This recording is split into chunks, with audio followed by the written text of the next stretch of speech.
বাসরাতে ঘরে ঢুকেই দেখলাম নীলা লাল বেনারসি পরে খাটের এক কোণায় জড়সড় হয়ে বসে আছে।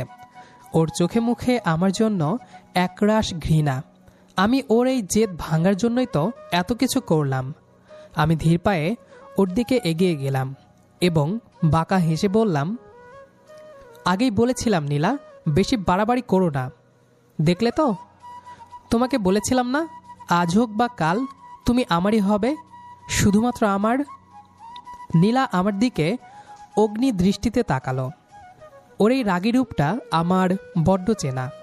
ও গলা উঁচিয়ে প্রতিবাদ করে উঠল, তুমি কি বুঝতে পারছো তোমার এই জেদ আমাদের কোন পর্যায়ে নিয়ে এসেছে? নিজের জেদ পূর্ণ করতে আমায় বিয়ে করতে বাধ্য করলে ঠিকই, কিন্তু মনে রেখো আবির, আমি তোমাকে কোনো দিন স্বামী হিসেবে মেনে নেব না, কখনোই না। ওর কথা শুনে আমার হাসি পেল।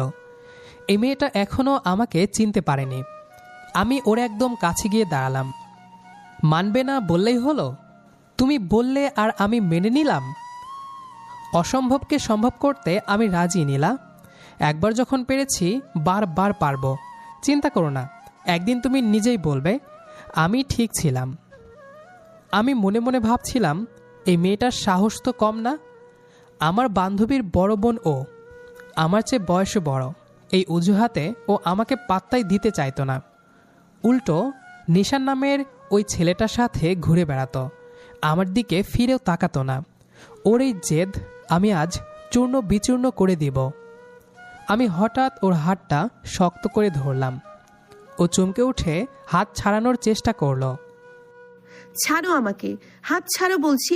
জোর করে কাজে ডেকে কবুল বলালেই স্বামী হওয়া যায় না। আমার মনে শুধু নিশান আছে। আমি নিশানকেই পছন্দ করি, ওকেই ভালোবাসি।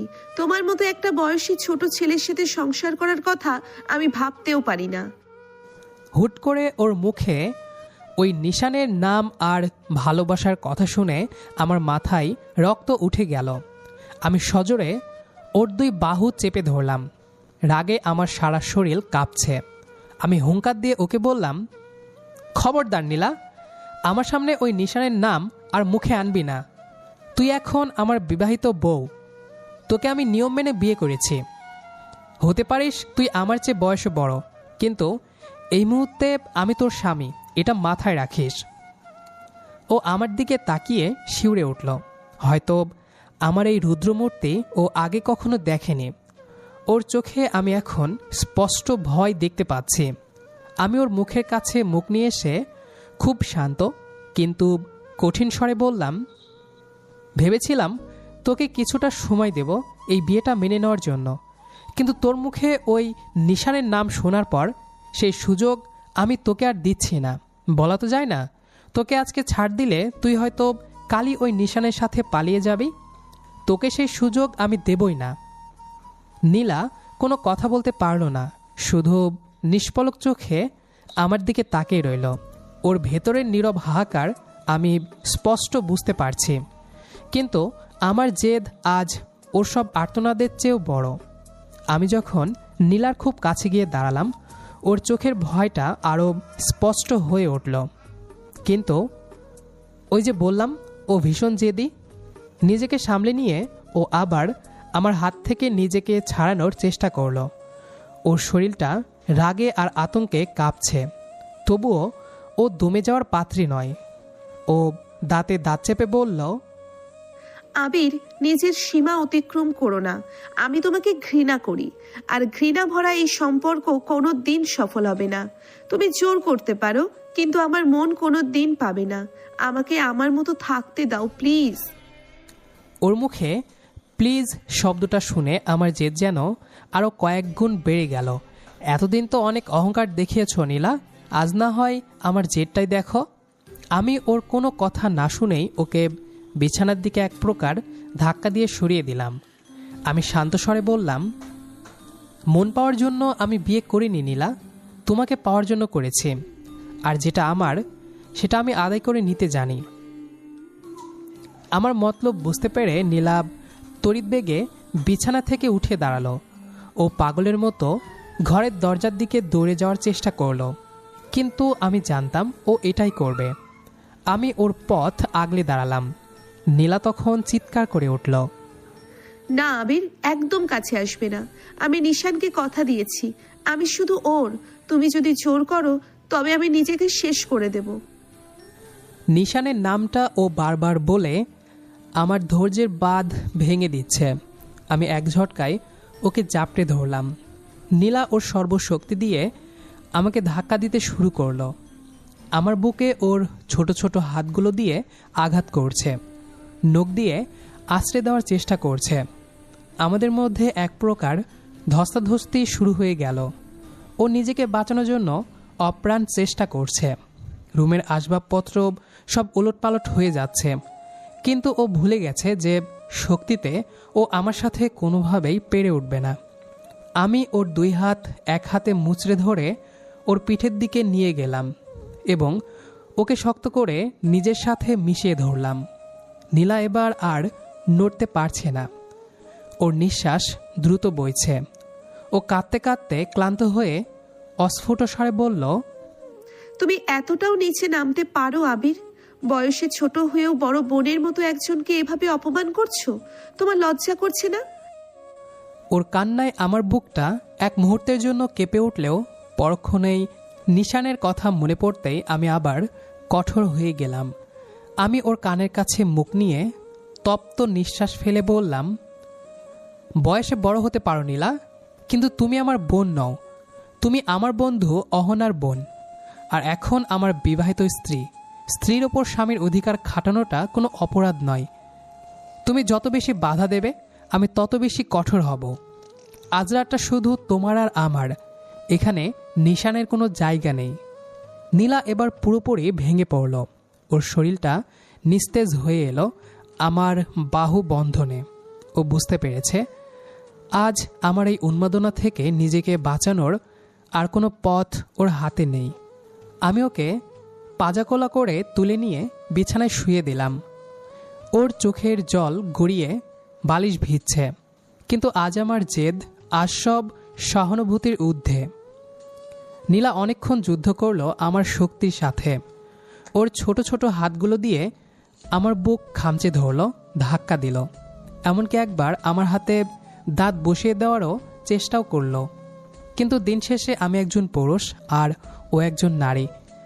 আমার উন্মত্ত জেদ আর শক্ত সামর্থ্য শরীরের কাছে ও বেশিক্ষণ টিকতে পারল না। একসময় ওর সব প্রতিরোধ শিথিল হয়ে এলো। ওর চোখের জল তখন বাঁধ ভেঙে নামছে।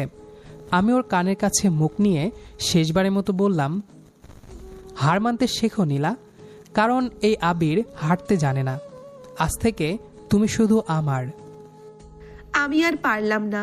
আবিরের গায়ের শক্তির কাছে আমার সব চেষ্টা ব্যর্থ হয়ে গেল। আমি শুধু নিষ্পলক চোখে সিলিংয়ের দিকে তাকিয়ে রইলাম। আমার চোখের কোণ দিয়ে নোনা জল গড়িয়ে কান দিয়ে বালিশে মিশে যাচ্ছে। আমার সব স্বপ্ন, নিশানের দেওয়া সব প্রতিশ্রুতি আজ এই একটা ঘরের চার দেওয়ালে পিষ্ট হয়ে গেল। আমি হেরে গেলাম আমার চেয়ে বয়সে ছোট এই ছেলেটার জেদের কাছে। অনেকটা সময় পার হয়ে গেছে। নিজের মনের ভেতরের জমে থাকা সব আক্রোশ আর অধিকারবোধ নীলার ওপর মিটিয়ে আমি একসময় ক্লান্ত হয়ে ওর পাশেই ঘুমিয়ে পড়লাম। আমার মনের ভেতর এখন এক অদ্ভুত শান্তি। যে মেয়েটাকে পাওয়ার জন্য আমি মরিয়াছিলাম সে এখন আমার পাশে। ঘুমের ঘোরেও আমি ওর হাতটা শক্ত করে ধরে রাখলাম যাতে ও পালিয়ে যেতে না পারে। আবির এখন গভীর ঘুমে আচ্ছন্ন। ওর নিঃশ্বাস আমার শরীরে এসে লাগছে, কিন্তু আমার চোখে ঘুমের লেশ মাত্র নেই। আমি উঠে বসলাম, গায়ের চাদরটা টেনে নিজেকে আবৃত করে খাটের এক কোণে জানালার দিকে তাকিয়ে রইলাম। বাইরের অন্ধকার রাতটা যেন আমার জীবনের প্রতিচ্ছবি হয়ে দাঁড়িয়েছে। আমি ভাবছি কি থেকে কি হয়ে গেল। কাল এই সময়টাতেও আমি নিশানের সাথে ফোনে কথা বলছিলাম, কত স্বপ্ন সাজিয়েছিলাম। আর আজ আমি আমার ছোট বোনের বন্ধুর কাছে নিজের সবটুকু হারিয়ে বসে আছি। অহনা আমার ছোট বোন আর আবির ওর বন্ধু, এই পরিচয়টাই তো আসল ছিল। অথচ ভাগ্যের কি পরিহাস, সেই ছেলেটাই আজ আমার স্বামী সেজে আমার সব অধিকার কেড়ে নিল। নীলা, তুমি শুধু আমার, তোমাকে কোথাও যেতে দেব না। ওর বিড়বিড়ানি শুনে আমার ঘৃণা আরো বেড়ে গেল। জীবনের সমীকরণ মেলাতে গিয়ে দেখছি আমি বড় অসহায় এক গোলক ধাঁধায় আটকে গেছি। সমাজ দেখবে আমি এক সম্ভ্রান্ত ঘরের বউ, কিন্তু আমার আত্মা জানে আজ রাতে আমি কতটা ভেঙে চুরমার হয়েছি। আমার জেদ, আমার আভিজাত্য, আমার সিনিয়র হওয়া সবকিছু আজ এই একটা রাতে ধুলোয় মিশে গেল। এখন থেকে প্রতিদিন আমাকে আমার ছোট বোনের এই বন্ধুর মুখোমুখি হতে হবে, যাকে আমি কোনোদিন মন থেকে স্বামী হিসেবে মেনে নিতে পারবো না। সকালের আলো যখন চোখে পড়ল, দেখলাম নীলা তখনও সে একই জায়গায় পাথরের মতো বসে আছে। গত রাতের ক্লান্তিতে আমার বেশ ভালো ঘুম হলেও ওর চোখের নিচে কালচে ছায়া বলে দিচ্ছে ও এক মুহূর্তের জন্য চোখের পাতা এক করতে পারেনি। আমি ওর দিকে তাকাতেই ও চোখ সরিয়ে নিল। ওর এই নীরবতা আমাকে এক অদ্ভুত তৃপ্তি দিচ্ছে। আমি ফ্রেশ হয়ে ঘর থেকে বেরোলাম। ও ধীর পায়ে তৈরি হয়ে আমার পিছু পিছু ড্রয়িং রুমে এলো।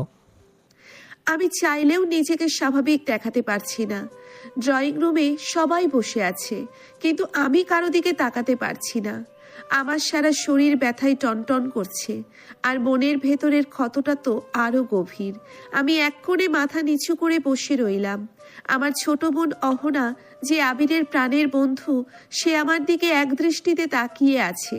ওর চোখে একরাশ বিস্ময় আর সন্দেহ। আমি আমার আপুকে চিনি।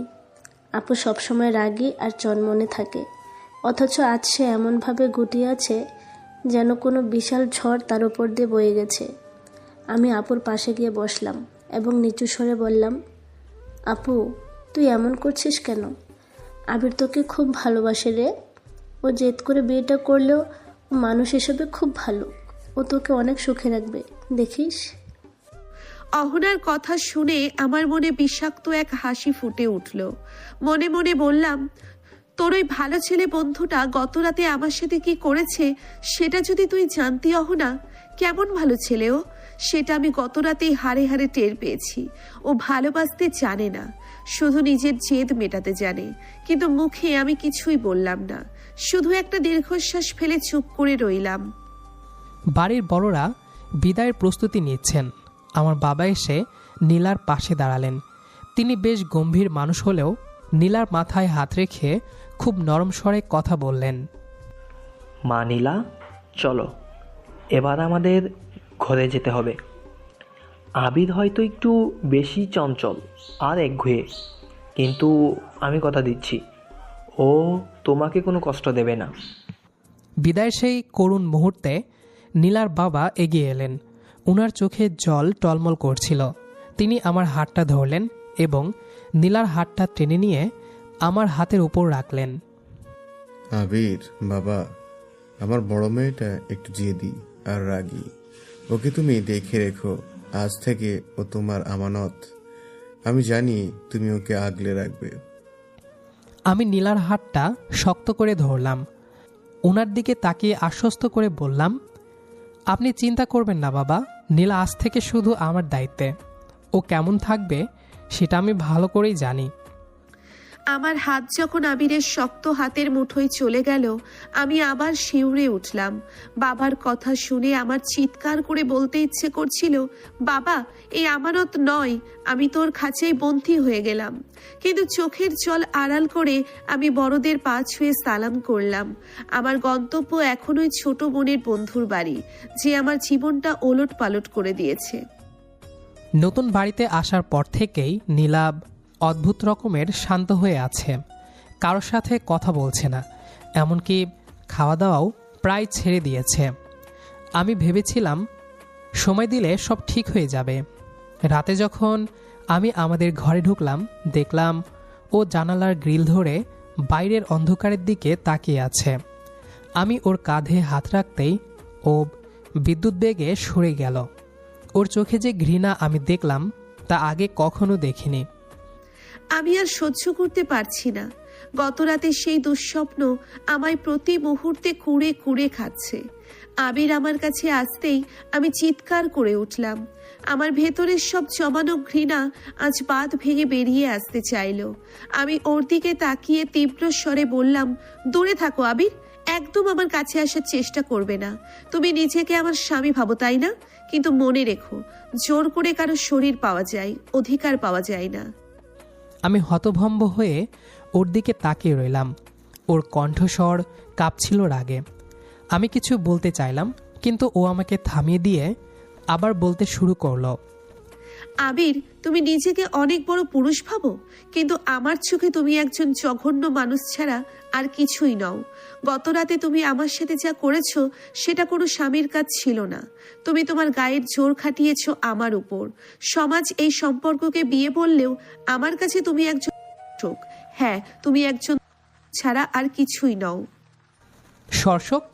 নীলার মুখ থেকে এই একটা শব্দ শোনার পর আমার পায়ের তলা থেকে যেন মাটি সরে গেল। আমার সারা শরীর থরথর করে কাঁপতে শুরু করলো।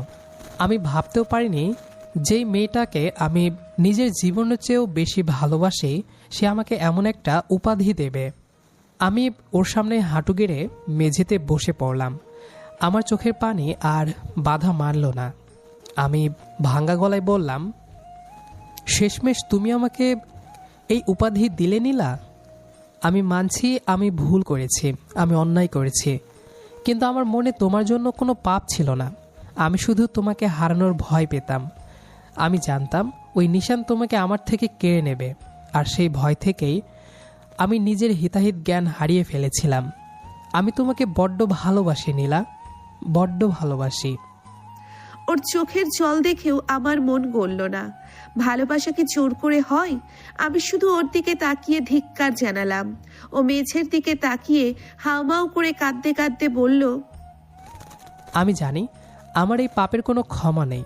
তুমি যদি পারো আমাকে ক্ষমা করে দিও নীলা। আমি তোমাকে কষ্ট দিতে চাইনি, শুধু নিজের করে পেতে চেয়েছিলাম। তোমার মুখে এই উপাধি শোনার পর আমার আর বেঁচে থাকার ইচ্ছা নেই। আমাকে ক্ষমা করে দিও যদি কোনোদিন সম্ভব হয়। আবির মেঝেতে পড়ে কাঁদছে, আর আমি স্তব্ধ হয়ে দাঁড়িয়ে আছি। ওর কান্নায় ঘরটা ভারী হয়ে উঠছে, কিন্তু আমার বুকের ভেতর যে ক্ষত ও তৈরি করেছে তা কি এই সামান্য চোখের জলে মুছে যাবে? আমি বুঝতে পারছি না এরপর আমাদের এই সম্পর্কের ভবিষ্যৎ কি। মেঝেতে বসে থাকতে থাকতে আমি অতীতে ফিরে গেলাম। আমাদের এই বিয়ের নাটকটা আসলে এক রাতের পরিকল্পনা ছিল না। নীলা ভাবছে আমি শুধু জেদ করে ওকে বিয়ে করেছি, কিন্তু এর পেছনে যে কি ভয়াবহ এক সত্য লুকিয়ে আছে তাও জানে না। আমি চোখের জল মুছে দীর্ঘশ্বাস ফেলে তাকালাম নীলার দিকে। ও তখনও পাথরের মতো দাঁড়িয়ে আছে। আমি জানি না আবির কেন এমন চুপ হয়ে গেল। ও এখন যে অপরাধ বোধে ভুগছে তা কি সত্যি নাকি নাটক? আমি রাগে ফুঁসতে ফুঁসতে বললাম, চুপ করে আছো কেন? এখন তো রহস্যটা বলো। কেন আমার জীবনটা নিয়ে এভাবে ছিনিমিনি খেললে? কেন ওই রাতে হুট করে আমার বাড়িতে কাজী নিয়ে হাজির হয়েছিলে? আমি উঠে দাঁড়িয়ে নীলার মুখোমুখি হলাম। ওর চোখের দিকে তাকিয়ে স্থির কণ্ঠে বলতে শুরু করলাম, নীলা, তুমি তো নিশানকে অন্ধের মতো ভালোবাসতে, তাই না? কিন্তু তুমি কি জানতে তোমার ওই নিশান আসলে কে? যেদিন আমি জানতে পারলাম নিশান শুধু তোমাকে পাওয়ার জন্য নয়, বরং তোমার বাবার সম্পত্তি আর তোমাকে বিদেশে পাচার করার পরিকল্পনা করছে, সেদিন আমার মাথা ঠিক ছিল না।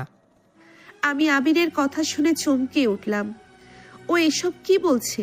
নিশান আমাকে পাচার করবে? অসম্ভব। আমি চিৎকার করে বললাম, মিথ্যে কথা।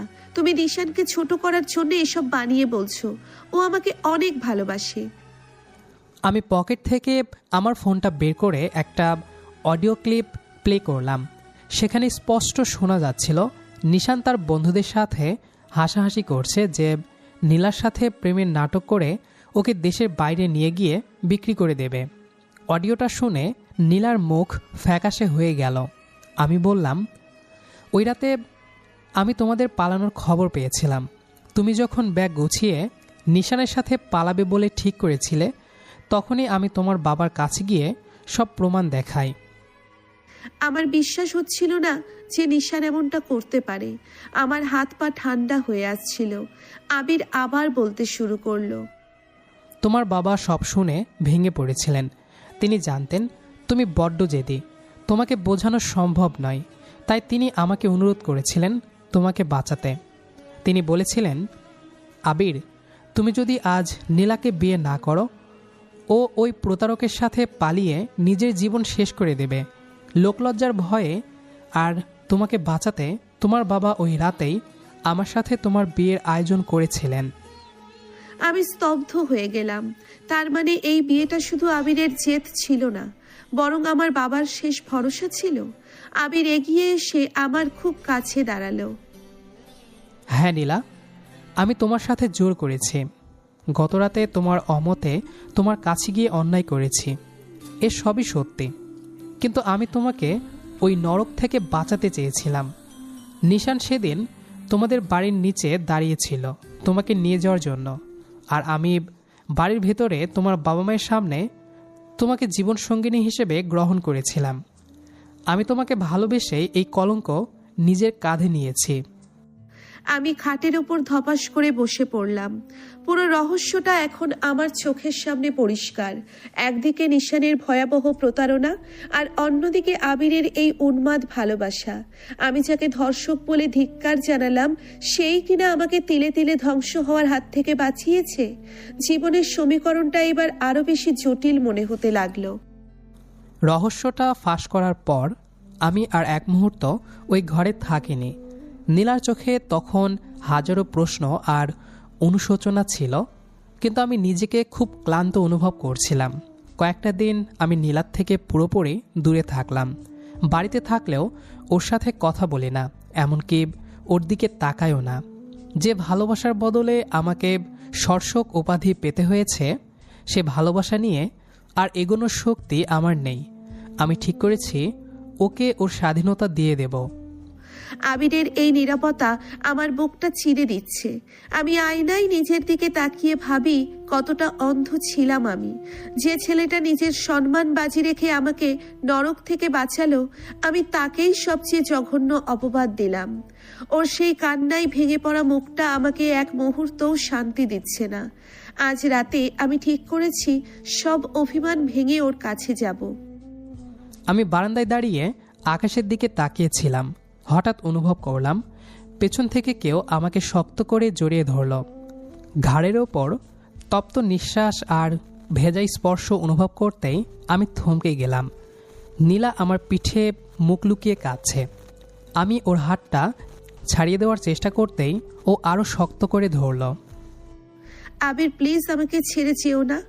আমি জানি আমি ক্ষমার অযোগ্য অপরাধ করেছি। এর আগের মাথায় তোমাকে এমন কথা বলেছি যা কোনোদিন বলা উচিত ছিল না। কিন্তু বিশ্বাস করো, ওই নিশানের সত্যটা শোনার পর থেকে আমার নিজের উপর ঘৃণা হচ্ছে। তুমি না থাকলে আজ আমার জীবনটা কোথায় গিয়ে ঠেকতো ভাবতেই শিউরে উঠছি। আমি তোমার এই অধিকারটাকেই সবচেয়ে বড় অভিশাপ ভেবেছিলাম, অথচ ওটাই ছিল আমার জন্য আশীর্বাদ। আমি কোনো কথা বললাম না, চুপচাপ দাঁড়িয়ে রইলাম। আমার চোখ দিয়েও জল গড়িয়ে পড়ছে। নীলা এবার আমার সামনে এসে দাঁড়ালো। আমার দুই হাত ধরে ও করুণ স্বরে বলতে শুরু করলো, আবির, তুমি কি আমায় ক্ষমা করবে না? আমি তো তোমার সেই রাগী বড় বোন, যার সব জেদ তুমি এক নিমিষে ভেঙে দিয়েছো। এখন না হয় ভালোবাসা দিয়ে তোমার এই অভিমানী বউটাকে একটু আগলে রাখো। আমি তোমাকে ঘৃণা করি না আবির, আমি তোমাকে ভালোবাসতে চাই। আমায় একটা সুযোগ দাও। নীলার চোখের দিকে তাকিয়ে আমি আর স্থির থাকতে পারলাম না। ওর চোখে আজ কোনো ঘৃণা নেই, আছে একরাশ আকুতি। আমি ওর চোখের জল মুছে দিয়ে ওকে নিজের বুকের মাঝে টেনে নিলাম। অনেক হয়েছে অভিমান, এবার পাওয়ার পালা। আমি ওর কানের কাছে মুখ নিয়ে ফিসফিস করে বললাম, তোমাকে ঘৃণা করার মতো ক্ষমতা আমার কোনোদিনই ছিল না নীলা। তুমি জেদ করলে আমি ভাঙতে পারি, কিন্তু তুমি কাঁদলে আমি নিজে চুরমার হয়ে যাই। আজ থেকে তুমি শুধু আমার সারা জীবনের জন্য। আমি আবিরের বুকে মাথা রেখে এক অদ্ভুত শান্তি অনুভব করলাম। যে ছোট বোনের বন্ধুকে আমি দুচোখে দেখতে পারতাম না, আজ সেই আমার পুরো পৃথিবী হয়ে দাঁড়িয়েছে। আমাদের সম্পর্কের শুরুটা হয়তো তিক্ত ছিল, কিন্তু পরিণতিটা হলো একরাশ পবিত্র ভালোবাসায় মোড়ানো। আমি মনে মনে বললাম, তুমি শুধু আমার স্বামী নও আবির, তুমি আমার রক্ষাকর্তা। চাঁদের আলোয় আমি নীলার কপালে একটা ভালোবাসার চিহ্ন এঁকে দিলাম।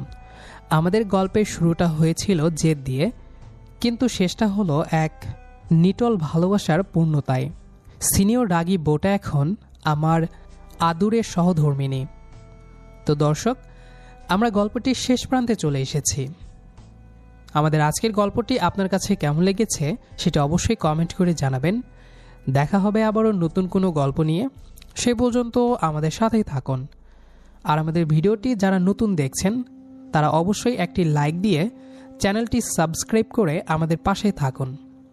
আর আমাদের আজকের গল্পটি যারা শেষ পর্যন্ত শুনেছেন তাদের সবাইকে অসংখ্য ধন্যবাদ।